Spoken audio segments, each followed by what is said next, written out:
ଦିଦି ଭାତ ଖାଇଛୁ? ଏ ଦିଦି ମିକ୍ସଚର ଖାଇବୁ? ମିକ୍ସଚର କୋଉଠି ଥୁଆ ହେଇଛି ଦେଖିଛୁ? ଦେଖିନୁ? ମମି ଲୁଚେଇ ରଖିଛି। ମତେ ଦେଖେଇବୁ? କୋଉଠି ଥୁଆ ହେଇଛି ଦେଖେଇଲୁ?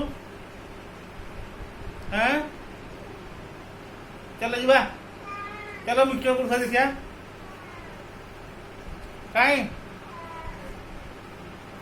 ଆଜି ମାଛ ହେଇନି? କିଛି ଶୁଣୁ, ଆରେ ମାଛ ହେଇଛି ଆଜି? ହେଇନି? ଆଜି ମାଛ ହେଇଛି? ଆଜି ମାଛ ନାହିଁ ବା। କଣ ଖାଇବା? ଖାଲି ଭାତ ଖାଇବା?